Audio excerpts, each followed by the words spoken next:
Since the world's first dream machine, created by Dr. Keith Hearn in the early 1980s, lucid dreaming technology has been on the rise. There have been many devices over the years which claim to be able to induce lucid dreams, and this number is only going up. A quick search for the keywords lucid dreaming on Kickstarter.com will reveal many failed ventures into this underdeveloped area of science. Few of these devices ever reach their funding goals, and fewer still, if any, actually deliver on their promise. But our understanding of dreams and technology along with it has become more advanced in recent years. From devices that have had to be manually dialed in and present flashing lights like the Remy sleep mask, to those which use flashing lights and audio cues like the iBand Plus. And who could forget the MPT Lucid Dreamer, the failed Kickstarter device which seemed to be little more than an MP3 player with a magnetic penis belt. Now enters the LucidCatcher, a new device by the company Luciding. The LucidCatcher is a headband which detects when you are in REM sleep and delivers a mild shock to the prefrontal cortex in hopes to make the dreamer aware in their dreams. After I posted a video in response to an article announcing the first shipment of their earlier LucidCatcher devices, Luciding offered to send me their most recent device to review. Have we finally found a successful lucid dreaming device? Or will the search continue? Well, let's find out. Hey gang, Space Time Badass here. So I just got a package in the mail and I thought we could open it together. Okay, so I filmed an unboxing to my review, but there were many things of which I was not made aware. First, I didn't know that I was not getting a LucidCatcher in the packaging that the mass market ones will have, and Luciding wanted me to make you aware that the box shown is not what it will be in should you purchase one. Secondly, I had no clue that I was getting a beta version of the device, which does not have all of the features that the mass market ones will have. In fact, the version I got requires a firmware update to be used at all once the sticky back electrodes run out. Furthermore, I wasn't made aware that I wasn't going to be able to keep this device, which has been the case with my past reviews, as this is considered the standard when you are accosted to do one. Nor did they tell me that it was coming from a previous reviewer, meaning someone I didn't know had worn the device, and they left it in quite a mess, as you can see here. I've included this portion because I feel it's necessary to show the character of the company. Luciding had offered to send me a device back in February, and I didn't receive it until June. I'm certain I wouldn't have received it at all if I didn't keep in contact with them over the course of those few months, and it all started to feel very shady. The idea of being sent a device from someone who had previously used it, and along with the fact that myself and other reviewers were offered a device with no strings attached just to be bombarded with a request to send it to the next person, just doesn't seem right to me. I was offered a firmware update as my electrodes were running out and I wanted to be able to continue testing it further. However, when I accepted the next day, I was told that it was now time to give the device away. This, to me, is not how a company should be run. I believe in transparency and honesty, but to date I have not found those values present in Luciding. However, the rest of this review will be about the device itself, how it works, and if it works as advertised. I just felt that I should include this. I'm going to have to clean it before I can try it on, but hey, it's alright. Everything's okay because they gave us Luciding stickers. That makes up for the other people's skin cells and hairs. Probably cat hair or something. Alright guys, so in regards to the unboxing, it was something I was a little bit surprised by. I was excited to kind of just get the package open. I had just received it and kind of see what was going on, just to find that it was kind of a little bit in disarray, to put it mildly. And to me personally, I don't want this review to be about the cleanliness of the product when I received it. I want it to be about whether or not the product actually works. I want it to stand on its own merits. I mean, I'm still kind of appalled by it.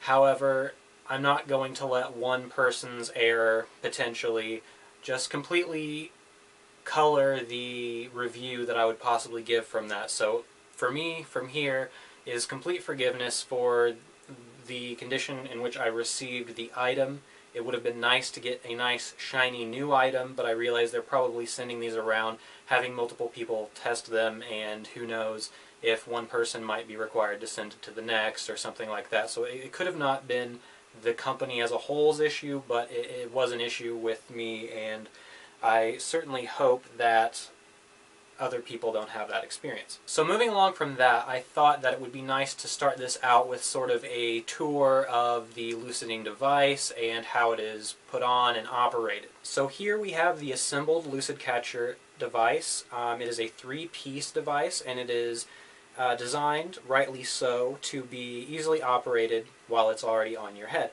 So up here we have the power switch. When you switch that on, a red light will appear down here near the charging port, and it just sort of has to initialize, I guess you could say. It just has to get ready for the use each night, and once it is done with that, the red light will go off and a green light will appear up here. Now this isn't really something that you need to monitor. Charging up or initializing really only takes like a minute at most, so you can easily just get this on, turn it on, lie down for bed. Now as well, there's a button down here right next to the charging port, which is, I believe they called it the operation button in the PDF instructions they gave me, and you can't see it quite so well, but you can feel it easily with your thumb, so if it's up on your head. So the operation button is to be used when connecting the LucidCatcher to the app from your smartphone. So then what you would do is you would turn it on, wait for the red light to go away, it becomes green up here, you hit the operation button, and as well doing this in tandem with your phone to connect them via the Wi-Fi hotspot from the LucidCatcher, and once it is connected, a blue light will actually appear down here. So now I'm going to go ahead and disassemble this and kind of go over the parts with you. So first and foremost, I'm going to go with the back headband piece. Now as you can see, and already have heard, that it does have Velcro, and it also has these snaps which can go into these ports here. Now it is tempting to kind of not adhere to using these ports and actually snapping them in, but rather just to use the Velcro for a more customized fit. While I had wished that there had been a little bit more settings, perhaps like a third one between these two, if it could have been like squeezed in. So for me it was a little too tight or too loose, but it was easy for me to get used to a little bit of tightness on it, but it never really felt like damagingly tight. However, if you were to just use the Velcro, then that would be a complete mistake, because if you look here, these two things actually snap in to the electrodes, and these are the back electrodes that go behind your ears. And in order for those to reach the main assembly, they had to have been wired in. So you'll see that these, let me get some of the electrodes out. So back electrodes,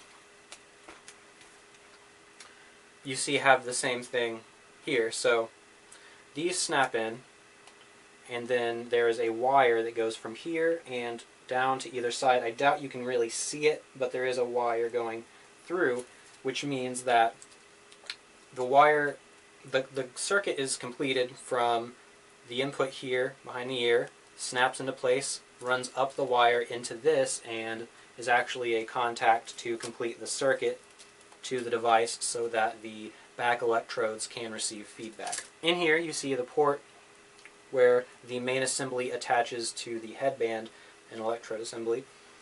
There's no snapping involved in this. It just simply, you line it up, put it in, which is difficult to do because the fabric is going to get in my way while I do this, but you simply put it in, it slides in relatively easily once you have it lined up, and then the Velcro holds it into place, and I haven't had any issues with it coming out or anything like that. And here we have the electrodes.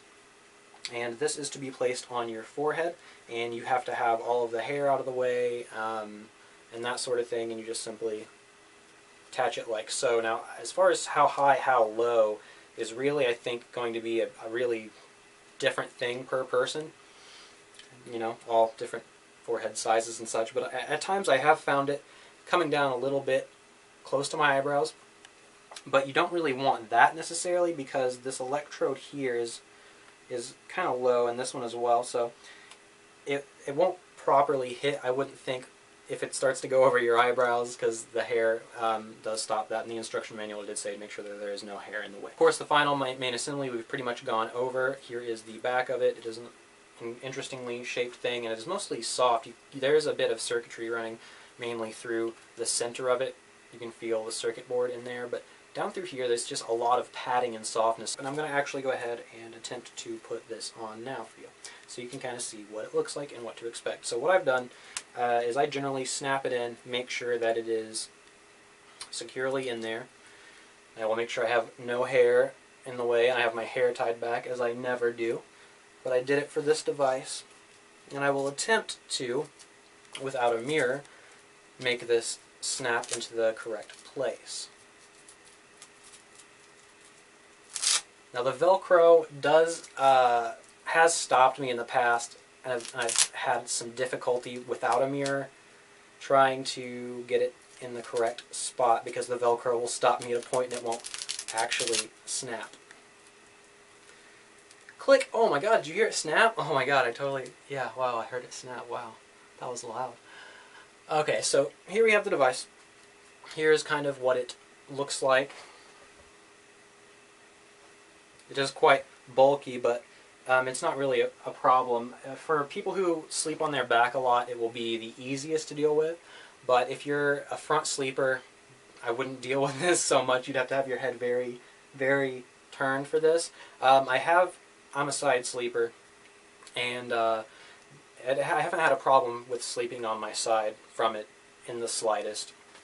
As long as you have it on there tight enough, it really usually isn't going anywhere. The biggest problem I've had is learning where to actually apply the electrodes at. Now, what I've done now is actually a pretty poor example of how to put this on if you're getting ready for the night. There's just simply a little film here. You pull it off, put it on there, right behind the ear or up a little higher. Just make sure that there is no hair in the way, because if there's any hair at all in the way, then these electrodes will not stick during the night. They will come off at some point, and you will wake up with sticky residue in your hair and behind your ear, and it's going to be frustrating pulling it out of your hair and maybe trying to reattach it so you don't waste the electrode, that sort of thing. So what I typically like to do, rather than attach these at first, and this is a little more barbaric, it might be a lot more comfortable to do it this way, and if you find it easier to do that way, then by all means do so. However, what I've found to be the best way for me personally is to actually take the film off, plant these electrodes directly where you need them to be, and then once they have stuck, put the device on and actually snap them into place. Now, it is not very comfortable to do that, but that's the best way I've found to ensure the best fit. You want it to be, from their pictures, they had it very closely kind of just right behind the ear. And I've experimented around a little bit, and they said you could even put it a little bit higher if necessary so that you don't strain the straps of the device. As well, I forgot to mention, there are two straps here, and at any point, if you should run out of electrodes, then you can actually take these and put them into these little slots here, kind of holders for when you run out of electrodes. Now, in contact with one of the people from Luciding, I was just asking about the back electrodes, a little more information, and it was mentioned that at any point, should you run out of the back electrodes, then the device will need a firmware update. So, for me personally, I wasn't sure if that was something just for this device, because it is not currently the most new device. I mean, it is, but it's not like the new models that are going to be coming out likely after this review hits. So I didn't know if this model would just need a firmware update, or if any model that comes off the market after they actually do mass market these, if that will also need a firmware update. I'm really not sure. Okay, so now I'm going to get into my experiences with the LucidCatcher device, and if I feel this is a technology that works and one that you should buy. As well, I feel it's worthy of mention that since it's July here in the States, all month long they are going to be letting off fireworks, which they are doing right now, so if I can't edit all of them out, sorry. So as I was trying this device out, I kept a simple pros and cons list that I will kind of use as a reference and use those points to expound fully on my experiences with the LucidCatcher and what I think. So I used the LucidCatcher. I had enough electrodes for about 2 full weeks of use, so about 14 days worth of electrodes. I didn't use all of them. I would say I used it for 12 nights because I still had electrodes for 2 more nights left when I had to send it back. But I didn't do all of those consecutively. Some I did, some I didn't. The course of about 2 or 3 weeks, I did it about 12 nights. So I'll go ahead and go down the list, and I'll start with the pros. The first one I have is that it's lightweight. It is very lightweight and does not feel heavy on your head at all for as bulky as it is.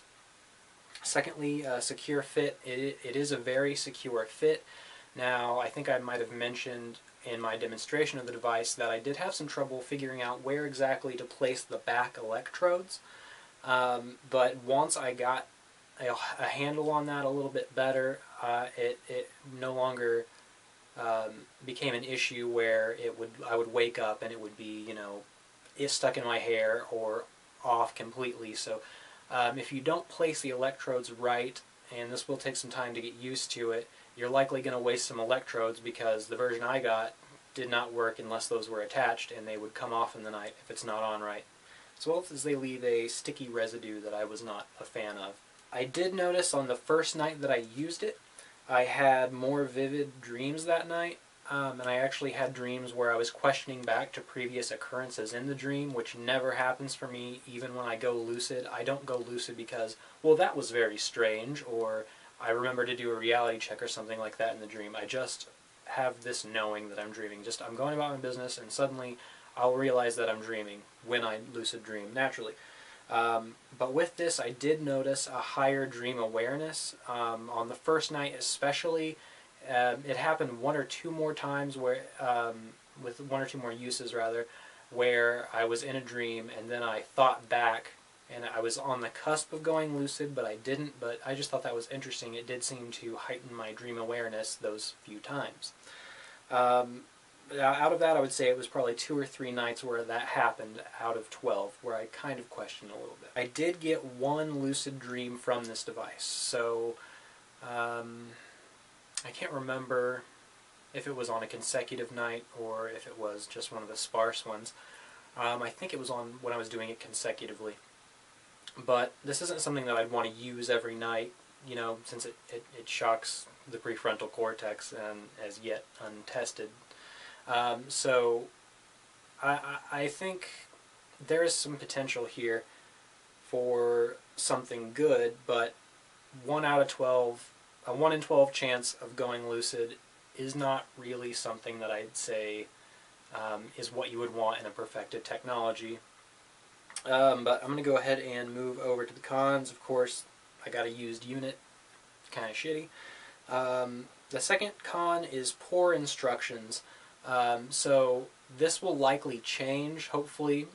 And like I said, the device I got did not have all the features of the devices that will be coming out soon. So you couldn't really set how intense the shock was, and as well the app didn't really do much, and as well, the instructions are poor, and you have to kind of decipher. They're very brief, and there's like a language barrier, so you have to kind of make it out for yourself what is actually being said, but I think they'll improve that, and that's the one I'm probably least worried about. Another con, a really big one, on the nights where I did not experience higher dream awareness or a lucid dream, which was only 1 night, remember, I had 1 in 12 nights, I had a lucid dream from it.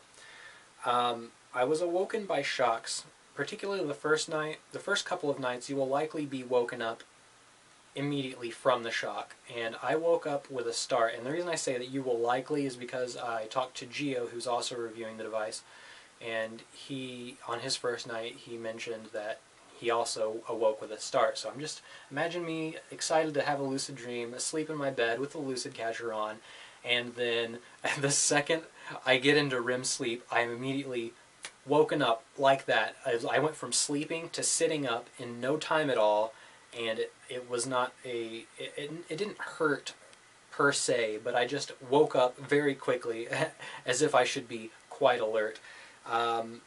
I never felt any painful shocks from that, the shock itself is not painful, it just happened to wake me up, especially on the first night. However, I was awoken by shocks probably a majority of the time, so I say about 2 or 3 times. I think it was 2, but I'll be generous and say 3 nights I had higher dream awareness. 1 night I had a lucid dream from it.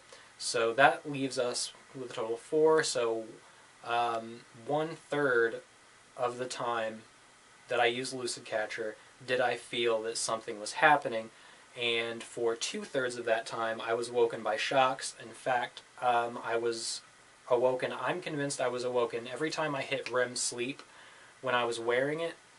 And so what would happen is I would be in NREM, and then as soon as REM would start, boom, I wake up, and this would continue. So it just felt like every time I was getting into REM for 2/3 of the time, I was just being woken up from it rather than having a higher dream awareness. So I think the shock may have been a bit too powerful, and again, this is something that I hope they change, that they might adjust it a little bit more, because I mean, REM sleep is very important. You have to get REM sleep, and I just imagine someone who would use this every single night and they're constantly being woken up every time they enter REM.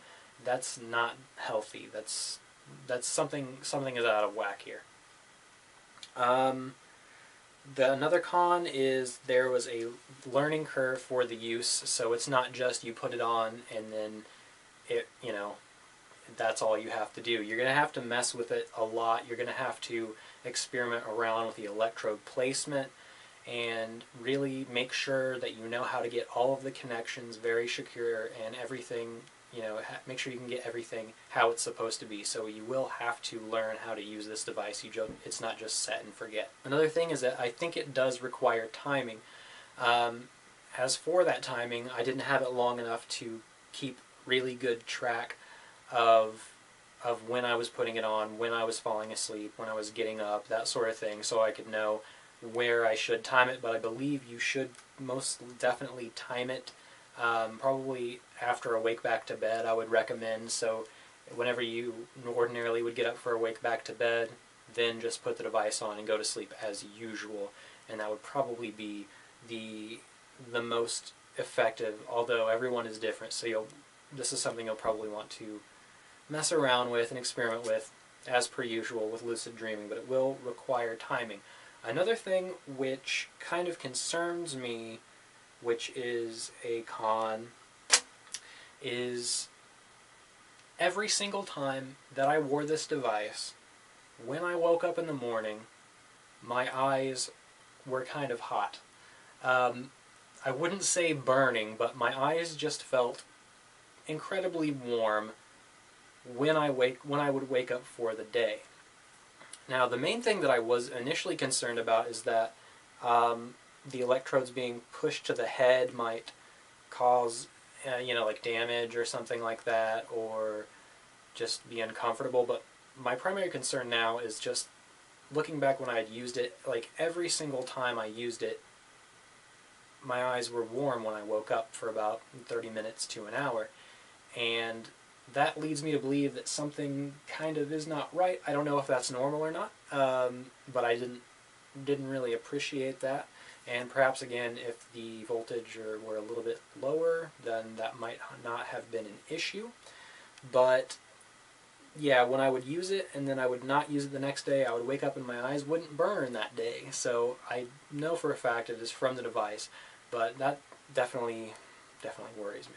So enough with the pros and cons. I want to get into my personal experiences with it. So we've gone a lot into kind of the figures on how many nights it really did something for me. I did think it was very interesting that I did have higher dream awareness, as I said, in those 3 dreams.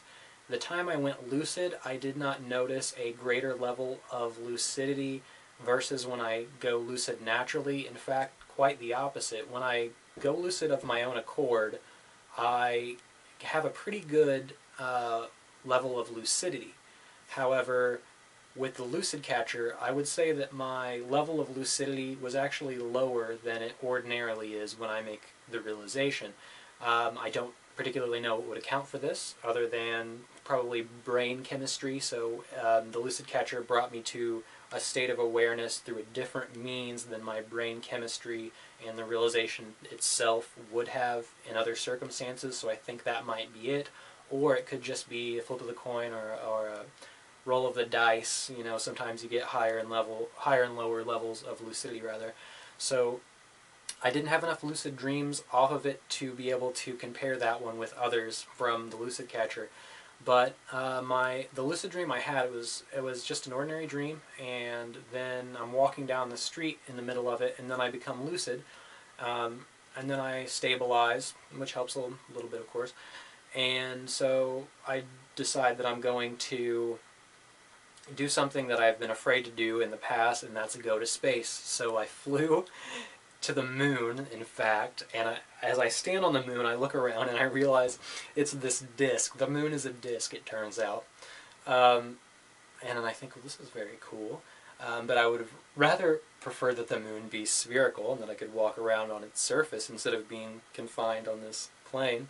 So I think, all right, I am going to walk, you know, around the edge and just look at the disc and perceive that as a circle at its front, and then when I step beyond the horizon here, it's going to rotate and be a sphere, which things like this ordinarily work for me. When I intend to do something in a lucid dream, I can pretty much do it. But the interesting thing is that with LucidCatcher, I tried to do this control thing, and I didn't really get there. I just walked off the side, and I'm hanging on the edge of the moon because, again, my level of lucidity is a little bit lower. Not being fully realized the capabilities of the dream state, I'm trying to hang on to the edge of the moon and eventually just say, fuck it, I'm going to float in space for the rest of this dream, and I do so. But so I thought I'd share that particular dream. I thought it was super interesting. The first time that I used it, it was like I was getting ready to take a shower, so I was turning all the water and the faucets on, I'm getting undressed, and then there was a distinct cut scene from that into I'm a passenger in a car and we're driving down the road, and as we're driving and talking, I just think, wait, did I leave the shower on at home? And then the driver was just like, well, it's too late to worry about that now. And I'm like, well, I guess you're right.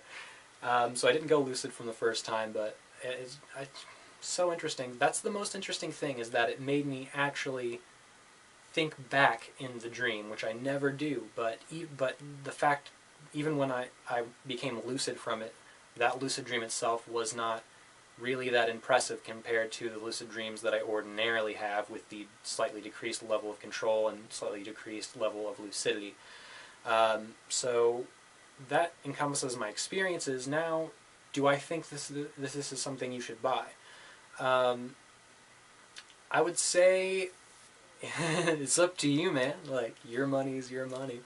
But I don't know. When I think of the LucidCatcher and my experiences with it, do I think there's something here? Yeah, I think that this technology has promise. I think that it's getting there. Do I think that it's there right now? Well, with the device that I tried, it was a beta device. That technology with that device was not there yet. It's showing promise. It's on the way to being a viable product.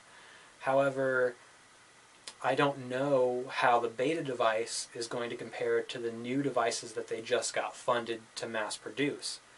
I really wish that they would have made a few devices that they were going to mass produce in that style, completely what would be a new device, and then sent those around to people individually to review a device that was coming out rather than to review an outdated version of the device.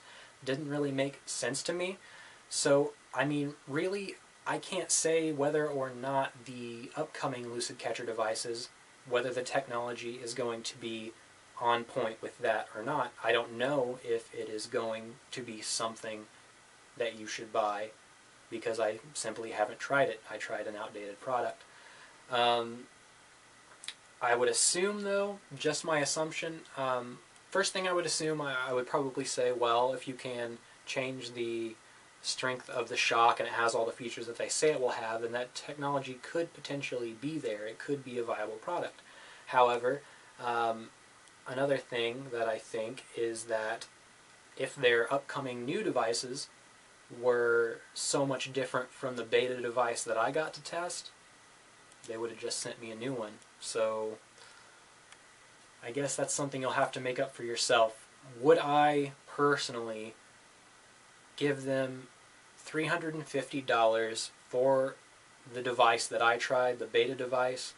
No, I don't think that that device was worth it. Again, the technology shows a lot of promise. We're on the road, and I do not, by any means or stretch of the imagination, want this technology to stop being worked on, both by Luciding and other companies who are looking into this sort of thing. There's something here, there's something that I think potentially could be the device that we want it to be, probably in the next 5 to 10 years.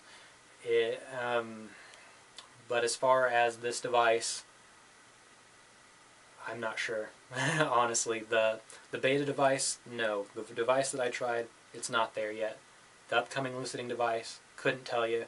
Maybe they will send me a new device once they get those to try to do a proper review and also give me the appropriate information that I need to know beforehand as well. So this is an open-ended review, Luciding. If you want to make right on the discrepancies that I have made in this review, and you want to give this another shot with a device with all of the features that I was told the device I was getting had, then yeah, I would accept your offer to send me a device, a new device, for keeps, with all the features, and do an even better review for you guys. But until such a time, I would say probably don't put your money on it and wait until you hear more reviews from Gio at lucidsource.net. Giz Edwards, of course, is doing a review as well. And I got a delightful surprise that Daniel Love, the Lucid Guide, should in some way or form be doing a review. And I got that surprise because Luciding said, hey, here's the address, and you know, you send this to the next person. I look at the name and it's Daniel Love, and I'm thinking, well, holy crap. So yeah, keep an eye out for Gio, Giz, and Daniel's reviews coming up so that you can watch my review and their reviews and get a consensus for if the technology is there or not. This is, again, just my opinion, but I think that just about covers it, guys. Thank you for watching, and until next time, take it easy.